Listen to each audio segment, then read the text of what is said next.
This is the Global Podcast Network, where executives and professionals connect, share, and inspire. Stay tuned for the conversations that drive success.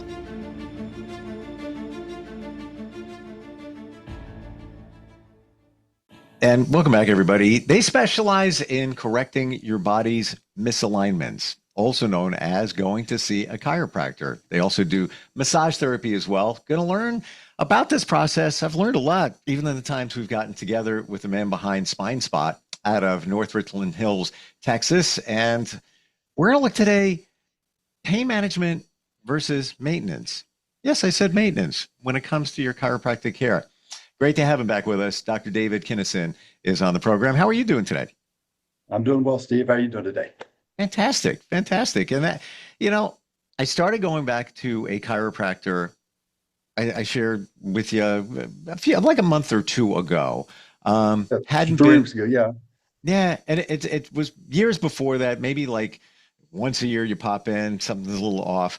But I never looked at it in terms of a regular basis until recently. And interestingly, we connect, and now I further even understand it. But can we look at the difference between dealing with the pain and then once you get past that, then the maintenance part? Because I feel many of us don't look at it as maintenance. We just go in, make me feel better, crack me, whatever it might be. I'm feeling better now. And then you don't see them until the next time they have pain. So can we look at both of those? Yeah, absolutely. So start with the pain. Well, pain model, basically people, come in, it may take one visit. It might take 4 or 5, maybe 10, and they start feeling great. And then they disappear. And we're like, okay, what did we do wrong or whatever? But usually it's like, oh, I'm fixed. I'm good to go. And you could almost set clocks by it. They'll be back 3 to 6 months. Doc, it's here. That same spot comes back and we'll work on them. 3 to 5 visits. Oh, I'm doing good. And they disappear again. Sure enough, here they come back again. And, not necessarily a bad thing, but, if I feel good, I don't want it to come back. So what do? Maintain it. Keep coming in. Do you need to come in as frequently as we talked about, in the previous shows? No. But keeping that regular maintenance, whether it's a weekly adjustment or a bi-monthly adjustment, just, it's like brushing your teeth, rotating your tires on your car, changing the oil. Better you maintain it, the longer your body's going to last, the longer the car's going to last, the longer the tires are going to last. Same concept, just different modes of transportation. I kind of have them in my head, but what are some of the reasons, the rationale, the excuses that people use to not do the maintenance? Don't have time. Number one. Don't have time. So, okay. They come in, they're in and out, since we don't do physical therapies and all that, other, stuff that some chiropractors do. Usually you're in and out within 5 minutes, maybe 10 if we're busy, maybe a little bit longer if we're super busy. But, if you come in, get adjusted, 2 or 3 minutes for the adjustment, 3 or 4 minutes for the adjustment, you're out the door. Most people can find that time, but, lives get in the way. We have kids, we have grandkids, we have work, so time is usually the number one reason. I don't have the money to do it. I can't come in that much. Hopefully I've tried to, put that to rest with the plans that we have in the office, allowing people to come in more frequently without, as I say, breaking the bank. But those are probably the 2 main reasons. The other one is I just feel good. I don't need to come in. Wow. And I'm thinking too that there's a little piece of us that may say, well, if it ain't broken, don't fix it, because I feel better now, so I don't want to mess with it. So I'm just going to leave it be. but then they don't realize I guess the implications of that, it's counterproductive because you're not maintaining what's been done. Right. Just because it's not, you're not hurting or you don't have that symptom doesn't necessarily mean something's not functioning right or not Right. operating right or not doing right. Um, you can have quite a bit going on in the body without any symptoms whatsoever. Um, I, I don't know how many times I've heard of people coming in and they've had relatives or somebody that went in for a regular doctor's visit for the annual checkup, and they go, "Oh, you got stage 2 cancer."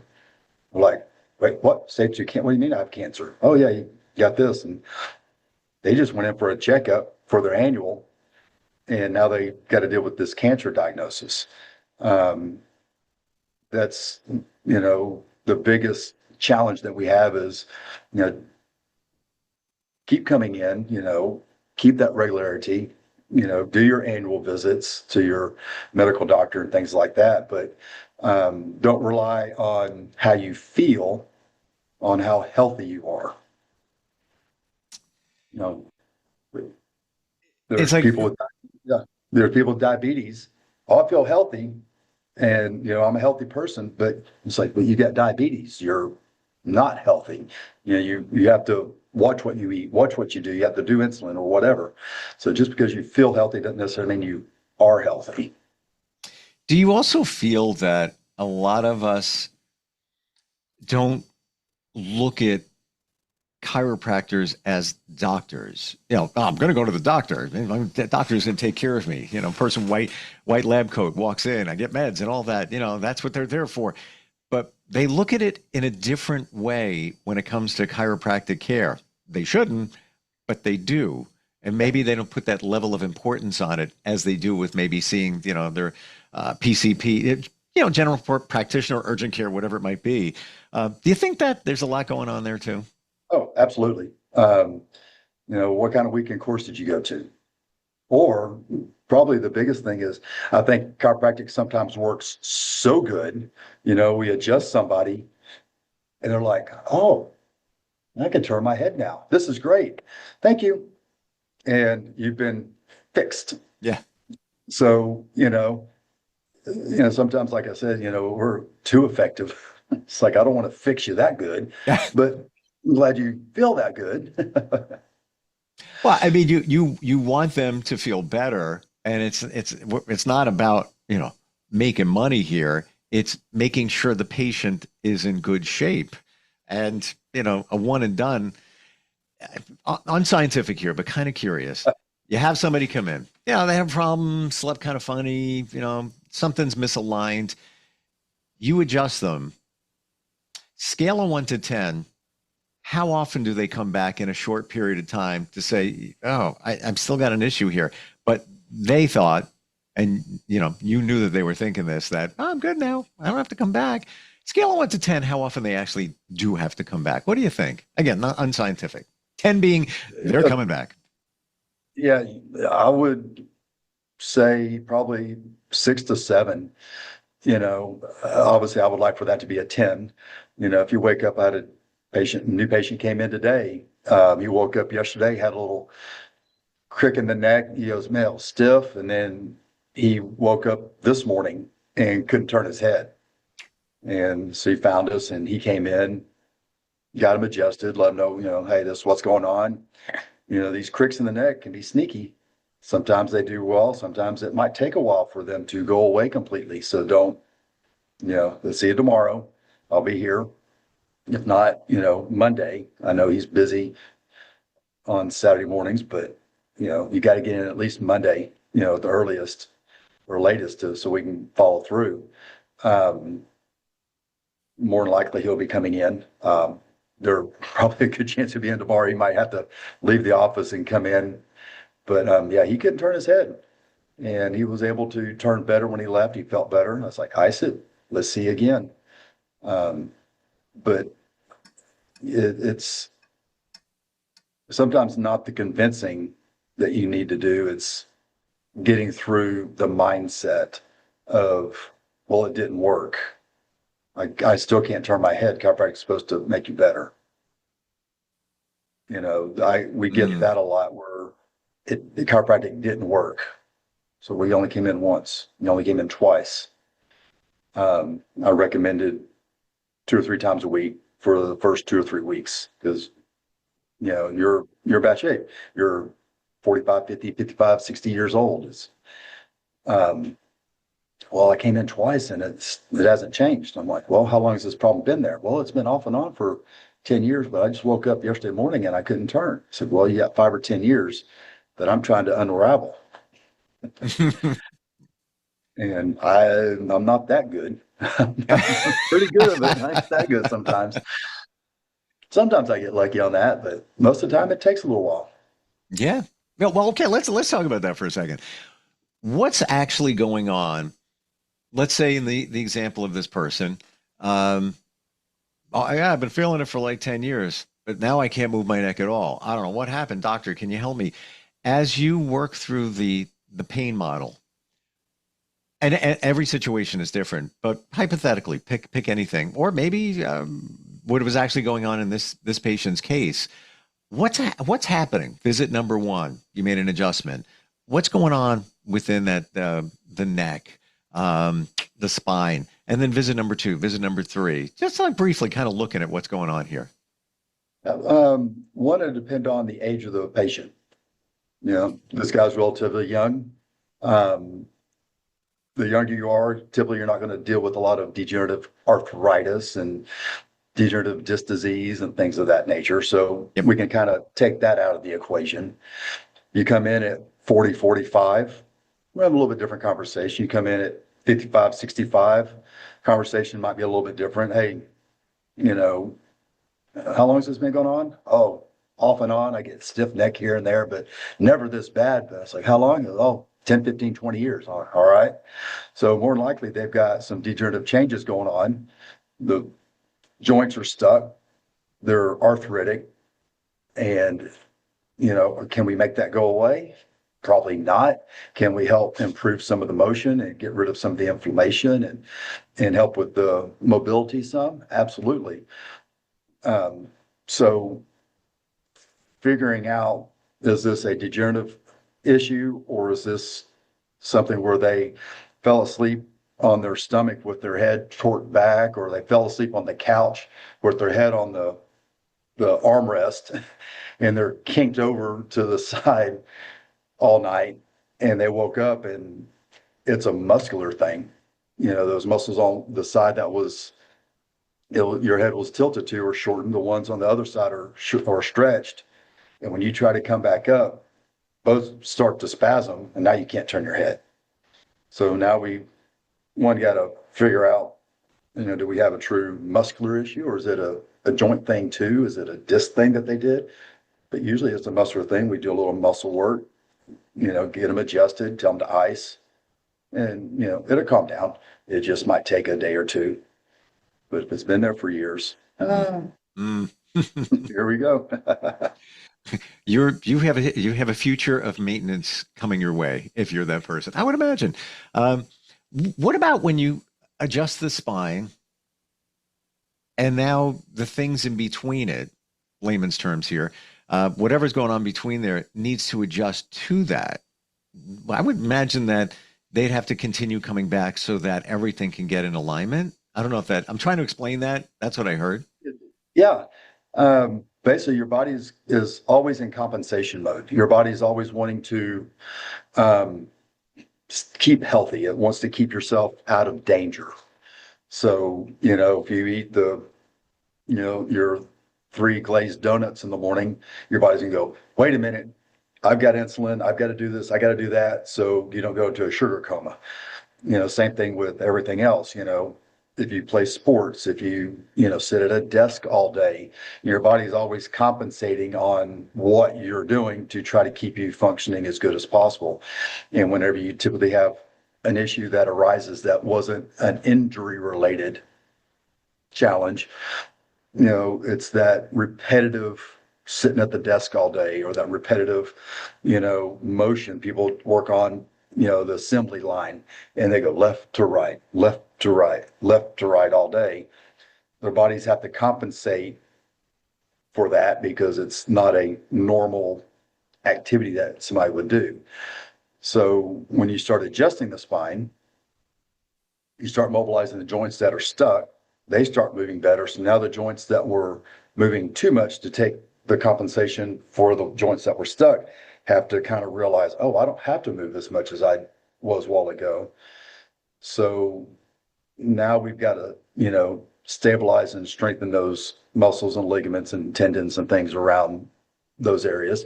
So the body will start holding its adjustments a little bit better and longer. So you don't feel the need that you need to come in, but we still need to keep that maintenance so that we don't get out of that range to where now we come back after 6 months. Now we're starting all over again. Wow. Yeah, you're back to square one if you don't continue with it. And let's get this out of the way. We talked about it in the very beginning, but that whole notion, once you go to the chiropractor, you got to keep going. It's a scam, blah, blah, blah, blah, blah. If you had a quarter for every time you heard that, you'd be, Well, I'd be a rich man. right? Why do you think people say that, and how do you address that?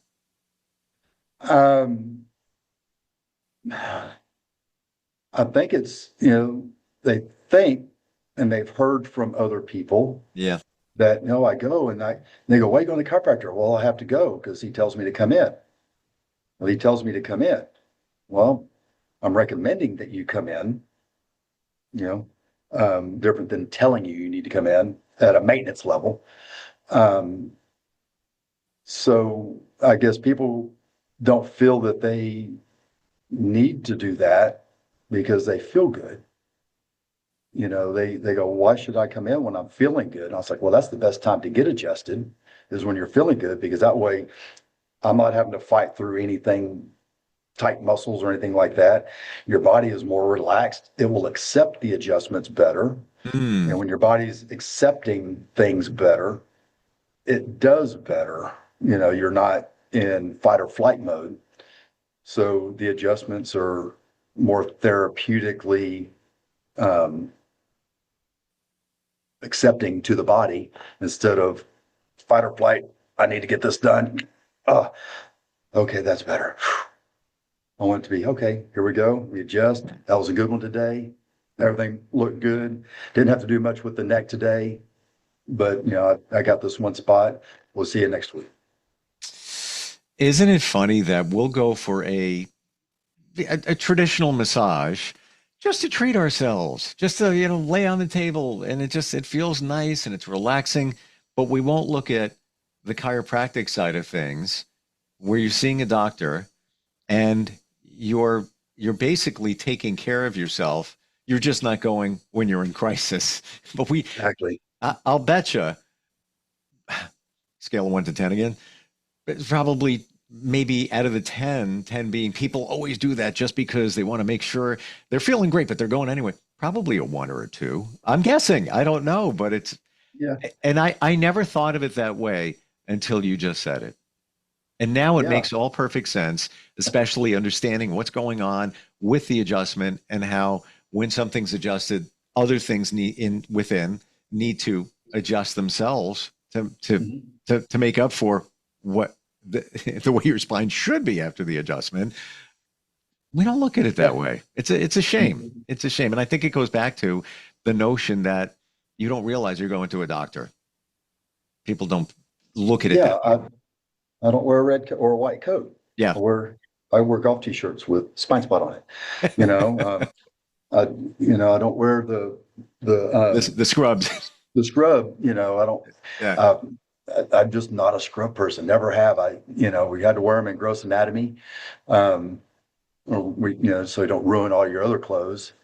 But I just never had gotten into the whole scrub thing. If you want to wear scrubs, that's as a doctor, chiropractor, whatever, I don't have any problems with that. I just personally, I like my golf shirt. I've never met a chiropractor that wears traditional doctor clothes. Never, ever. I personally prefer it that way, a little less intimidating. Just saying. Yeah.